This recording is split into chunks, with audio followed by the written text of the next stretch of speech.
Hello everyone, मैं हूं उदय परमार। आप देख रहे हैं मेरा यूट्यूब चैनल टीचिंग आइडियाज़। आज मैं मैट्रिक क्लास की बायोलॉजी का जो थर्ड चैप्टर हमने स्टार्ट किया है, कोऑर्डिनेशन एंड कंट्रोल, उसके एक और टॉपिक के साथ हाजिर हुआ हूं। और इस लेक्चर के अंदर मैं जो टॉपिक डिस्कस कर रहा हूं वो है कोऑर्डिनेटेड एक्शन।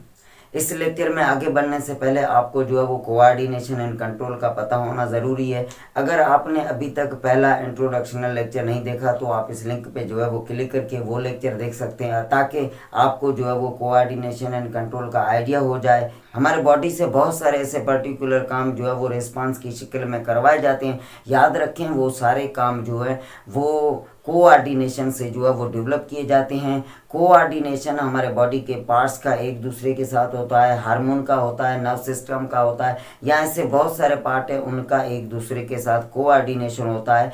उस कोऑर्डिनेशन के बेस पे हमारी बॉडी के किसी भी पार्ट से जो है वो पर्टिकुलर एक्टिविटी या रिस्पांस जो है वो क्रिएट करवाया जाता है। और वो रिस्पांस क्रिएट करने के लिए हमारी बॉडी के अंदर जो कोऑर्डिनेशन है वो कहीं जगह पे जो है वो अपोजिट एक्ट करवा रहा है और कहीं पे जो है वो पॉजिटिव जो है वो एक्ट करवा रहा है। मिसाल के तौर पे अगर आप हमारी ह्यूमन आर्म का जो है वो एग्जांपल ले लें तो यहाँ पे मसल्स के जो पेयर हैं वो अपोजिट काम करते हैं। अगर एक कॉन्ट्रैक्ट होता है तो दूसरा जो है वो रिलैक्स होता है। याद रखें, इन मसल्स को कॉन्ट्रैक्ट या रिलैक्स होने के लिए हमारे हार्मोन को जिनको यहाँ पे जो है वो भेजा गया है। और इसके अलावा हमारे जो मॉड्यूलेटर हैं ब्रेन या स्पाइनल कॉर्ड, उनसे जो है ये कमांड इन मसल्स की तरफ जो है वो पहले भेजी जा चुकी है, तब ये मसल्स जो है उस तरह से मूव या एक्टिविटी परफॉर्म कर रही है। तो इस तरह से बहुत सारे ऐसे काम हमारे बॉडी के ऊपर जो है वो परफॉर्म किए जा रहे हैं। जो एक्टिविटी आपको बॉडी से नज़र आ रही है, याद रखें ये सारे रेस्पॉन्स हैं और ये रेस्पॉन्स जो है ये कोऑर्डिनेशन के बेस पे जो है वो डेवलप हो रहे हैं।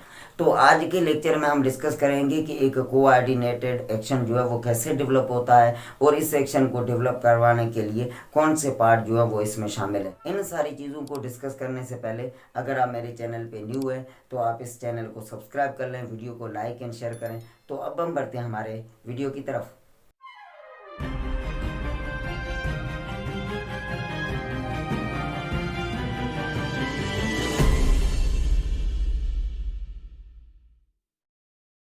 इस लेक्चर के अंदर जैसे कि हम जो है वो कोऑर्डिनेटेड एक्शन जो है वो डिस्कस कर रहे हैं। कोऑर्डिनेटेड एक्शन जो है वो फॉलोइंग कंपोनेंट्स पे जो है वो मुश्तमिल होता है। सबसे पहले जो कंपोनेंट है वो है स्टिमुलाई। स्टिमुलाई ये कौन सा कंपोनेंट है और ये कहाँ पे होता है, कैसे होता है, ये सारी चीज़ें हम आगे डिस्कस करेंगे।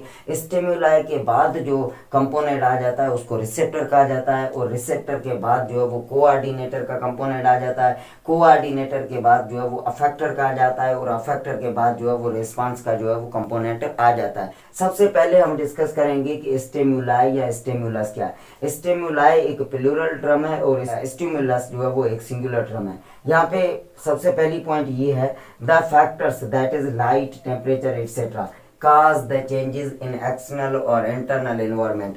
वो फैक्टर्स जो हमारे इंटरनल या एक्सटर्नल एनवायरनमेंट के अंदर चेंज का कारण बने तो उन फैक्टर्स को हम जो है वो स्टिमुला कहते हैं।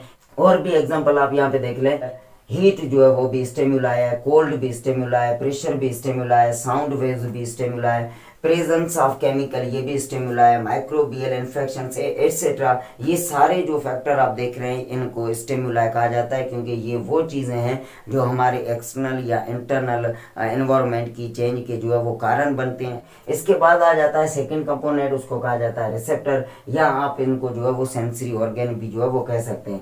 इनसे वाबस्ता सबसे पहली पॉइंट ये है, डिटेक्टर ऑफ स्टिमुलाई। जो चेंजेस करवाने वाले फैक्टर हैं उनको रिसीव करने का, उनको समझने का हमारी बॉडी के अंदर जो पार्ट है, जो हिस्सा है, उनको जो है वो रिसेप्टर कहा जाता है। मिसाल के तौर पे ईयर्स, आईज, नोज, टंग, ये जो पार्ट्स हैं इनको आपने जो है वो सेंसरी ऑर्गन भी पढ़ा होगा, इनको जो है वो रिसेप्टर कहा जाता है, क्योंकि ये वो पर्टिकुलर ऑर्गन या हमारी बॉडी के पार्ट्स हैं जो पर्टिकुलर स्टिमुलाई या पर्टिकुलर चेंज को जो है वो समझने की सलाहियत इनके अंदर जो है वो पाई जाती है। इससे वाबस्ता एक और पॉइंट ये है, these are specifically built to detect particular type of stimuli. ये वो ऑर्गन है जो खास नमूने की जो स्टिमुलाई होती है उसको समझने का जो है वो काम करते हैं, आर कॉल्ड रिसेप्टर्स, और इनको जो है वो रिसेप्टर कहा जाता है। इसके बाद एक इंपॉर्टेंट कंपोनेंट आ जाता है कोऑर्डिनेटेड एक्शन का, उनको जो है कोऑर्डिनेटर्स कहा जाता है या इनको मॉड्यूलेटर भी जो है वो कहा जाता है। These are organs that receive information from receptors. और ये कोऑर्डिनेटर वो ऑर्गन या वो हमारे बॉडी के पार्ट्स हैं जो रिसेप्टर ने चेंजेस हासिल किए हैं उन चेंजेस को वसूल करते हैं, उन चेंजेस को जो है वो रिसीव करते हैं and send messages to particular organs for proper action. और उसके बाद ये कोऑर्डिनेटर या मॉड्यूलेटर जो है ये पर्टिकुलर कमांड क्रिएट करते हैं उस चेंजेस के बदले में और हमारे बॉडी के डिफरेंट पार्ट्स जो है उनको जो है वो सेंड करते हैं।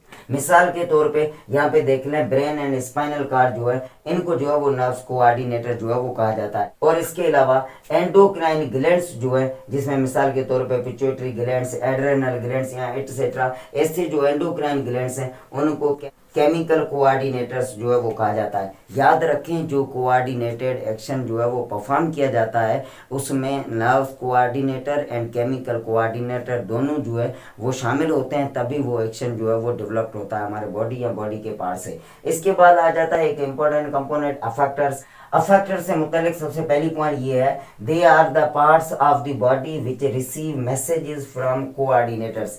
याद रखें हमारी बॉडी के वो हिस्से जो कोऑर्डिनेटर से मैसेज कमांड रिसीव करते हैं उन पार्ट्स को जो है वो अफेक्टर कहा जाता है एंड प्रोड्यूस पर्टिकुलर रेस्पॉन्स। और ये अफेक्टर या बॉडी के वो पार्ट जो रेस्पॉन्स क्रिएट करते हैं। यहाँ पे जो मिसाल दिया गया है अफेक्टर का वो ये है मसल्स एंड ग्लैंड्स। हमारे बॉडी के जो ग्लैंड्स है एंडोक्राइन ग्लैंड्स स्पेशली यहाँ जो बॉडी की मसल्स है उनको जो है वो अफेक्टर कहा जाता है, क्योंकि हमारे बॉडी का जो भी पार्ट जो रेस्पॉन्स क्रिएट करता है वो रेस्पॉन्स क्रिएट करवाने में उन मसल्स और उन ग्लैंड का जो है वो बहुत बड़ा हाथ है। तो इस हिसाब से बेसिकली ग्लैंड्स और मसल्स को अफेक्टर कहा जाता है। इसके बाद लास्ट जो टॉपिक है कोऑर्डिनेटेड एक्शन का वो है रेस्पॉन्स।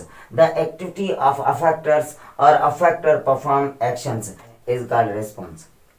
अफेक्टर से जो एक्टिविटी परफॉर्म की जाती है या अफेक्टर का जो एक्शन होता है उसको जो है वो रेस्पॉन्स कहा जाता है। तो ये था लास्ट कंपोनेंट और ये थे सारे कंपोनेंट जो कोऑर्डिनेटेड एक्शन में आपको नजर आते हैं। हमारी बॉडी से जो भी एक्शंस प्रोड्यूस होते हैं उनको कोऑर्डिनेटेड एक्शन कहा जाता है, क्योंकि उन एक्शंस को डेवलप करवाने के लिए हमारी बॉडी के उन पार्ट्स ने एक दूसरे से जो है वो कोऑर्डिनेशन करके कंट्रोल एक जो रेस्पॉन्स क्रिएट किया है। तो ये कोऑर्डिनेटेड एक्शन जो है वो इन कंपोनेंट्स की बदौलत जो है वो हमारी बॉडी से डेवलप होता है और मीनिंगफुल वे में उसको जो है वो डिस्प्ले किया जाता है। तो ये था आज का टॉपिक कोऑर्डिनेटेड एक्शन और उसके कंपोनेंट वो कैसे काम करते हैं, कोऑर्डिनेटेड एक्शन जो है वो बॉडी से कैसे डिस्प्ले किया जाता है। ये सारी चीज़ें आज हमने इस लेक्चर के अंदर डिस्कस की। फ्यूचर के लेक्चर को जो है वो रिसीव करने के लिए आप इस चैनल को सब्सक्राइब करें, बेल आइकन को प्रेस करें, वीडियो को लाइक करें। तो मिलते हैं उन लेक्चर्स में, तब तक के लिए बाय बाय।